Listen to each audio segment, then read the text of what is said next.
ইউজারশিপের বার্থডেটা ছিল 10ই জুন। আর কিভাবে যেন ব্যস্ততার মাঝখানে ইউজারশিপের বার্থডেটা আমরা ভুলে যাই। আর যখন মনে পড়লো তখন তাকে উইশ করার জন্য চলে গিয়েছিলাম একটা সুন্দর প্লেসে। আসসালামু আলাইকুম everyone, welcome to my new vlog. খুবই সুন্দর একটা ভ্লগ আজকে আপনাদের সাথে শেয়ার করতে যাচ্ছি।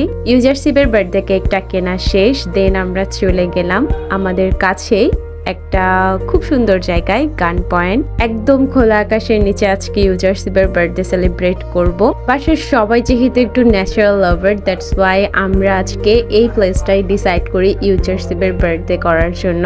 দেখা যায় কি মোস্ট অফ দ্য টাইম আমরা রেস্টুরেন্টগুলোতে করি, বাট এইবার সবাই মিলে ডিসাইড করলাম একদম খোলা আকাশের নিচে। আর এইখানের ওয়েদারটা খুবই ভালো ছিল, প্লাস খুবই বাতাস হচ্ছিল চারপাশ থেকে। এক কথায় সবার মন মতো একটা প্লেস। তো এখানে একটা কথা বলে রাখি, আমাদের বাসায় ওইভাবে কেউ বার্থডে সেলিব্রেট করে না, কেউই ওরকম একটা পছন্দ করে না। বাট যেহেতু ও ছোট মানুষ, তাই ওকে একটু ছোট কিছু দিয়ে আমরা সবসময় হ্যাপি রাখার ট্রাই করি, যেহেতু ফ্যামিলির ছোট মেম্বার। আর সবচেয়ে বড় কথা, ও যেহেতু ছোট মানুষ, ওরও ওরকম কোনো ডিমান্ড থাকে না। ওর জাস্ট বার্থডেতেও একটা কেক কাটবে, এটাই হচ্ছে তার জন্য অনেক বড় হ্যাপিনেস। যাই হোক, ওর জন্য একটা এখানে রেইনবো থিমের কেক সিলেক্ট করা হয়। আর টু বি অনেস্ট, আমার কাছে মনে হচ্ছিল ওই প্লেসটার সাথে এই কেকটা পুরোপুরি মিলে গিয়েছিল। আর এই যে বার্থডে বয়কে নিয়ে আমি চাচ্ছিলাম একটু ছোটখাটো হালকা একটা শ্যুট করতে। যাই হোক, বিকেলবেলা ওয়েদারটা খুবই সুন্দর, আমরা এখানে সব কিছু সুন্দরভাবে গুছিয়ে নিচ্ছিলাম। তো আমরা জাস্ট টুকিটাকি নাস্তা প্লাস হচ্ছে ওর জন্য এই ছোট কেকটা, সবকিছু মিলিয়ে এখানে একটুখানি ঘুরতে আসা, অলসো ওকে একটু খুশি করার জন্য এই কেকটা কাটা। তো সবকিছু সুন্দরভাবে প্রিপেয়ার করে নিলাম। অ্যান্ড নাও ইউজারশিপ কেকটা কাটলো, আর এখন সবাইকে দেওয়ার আগেই ও নিজের জন্য প্লেটে করে নিয়ে নিচ্ছিল, ছোট মানুষ।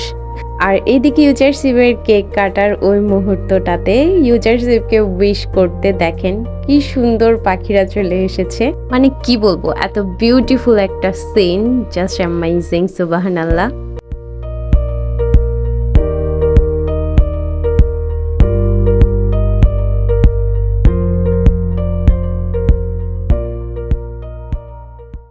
তো এই তো এখানে আমাদের জন্য কেটে নেওয়া হচ্ছিল, আর চারপাশের ওয়েদারটা এত বেশি ভালো লাগছিল কি বলবো।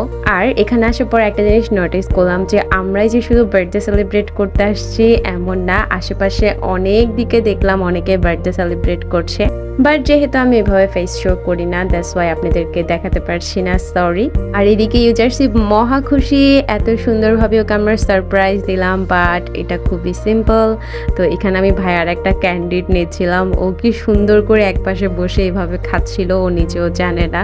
আর এই তো আম্মু এখানে আমার জন্য সুন্দরভাবে প্লেটটা প্রিপেয়ার করে নিয়ে এসেছে, সমোসা আর হচ্ছে কেকটা। তো এখানে হয়তোবা আমি সমোসাটা খাবো না, আমি জাস্ট কেকটা একটুখানি ট্রাই করে দেখবো। আমার কাছে ফ্লেভারসের কেকটা সবসময় অনেক বেশি ভালো লাগে। আর সত্যি বলতে আজকের কেকটাও অনেক বেশি মজা ছিল, বাট আমার এক্সপেকটেশন ছিল যেহেতু রেইনবো হলুদ সবুজ মিক্স, আই থিঙ্ক ফ্লেভারটা ওরকম হবে লেমন তারপরে অরেঞ্জ, বাট ওই রকম ছিল না। যাই হোক, এই যে দেখেন হঠাৎ করে ওয়েদারটা খুবই ক্লাউডি হয়ে যায়, আর এখানে আবু চিপসের প্যাকেট খুলে দেন। খেতে আসলে অনেক বেশি মজা লাগছিল, আর কুরকুরের এই ফ্লেভারটা আমার অলওয়েজ ফেভারিট। তো আমরা চেয়েছিলাম যে একদম সানসেট দেখে দেন হচ্ছে আমরা বাসায় ব্যাক করব। তো এখানে আমি আপু বসে ইউজারশিপ সহ সানসেটটা দেখছিলাম, আর কি বলবো, একদম মাইন্ড ফ্রেশ হয়ে যায় এরকম ওয়েদার, প্লাস খুবই বাতাস হচ্ছিল।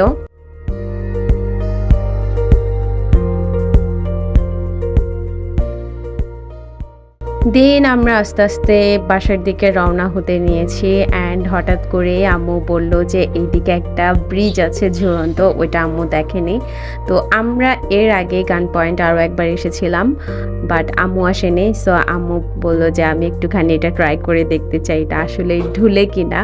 দেন আমিও গেলাম আম্মুর সাথে সাথে। আর ওই টাইমটায় ওয়েদারটা এত বেশি সুন্দর হয়ে গিয়েছিল, একটা ক্লাউডি ওয়েদার, প্লাস মনে হচ্ছিল বৃষ্টি হবে। আর সাডেনলি পুরা সাইডটা কেমন একটা গ্রিনিশ হয়ে গিয়েছে। আই থিঙ্ক এই সময়টাকেই গোধূলি বেলা বলে। যাই হোক, আপনারাও এসে ঘুরে যাবেন। আর ব্লগটা কেমন লেগেছে অবশ্যই কমেন্ট করে জানাবেন। সবাই ভালো থাকবেন। আসসালামু আলাইকুম।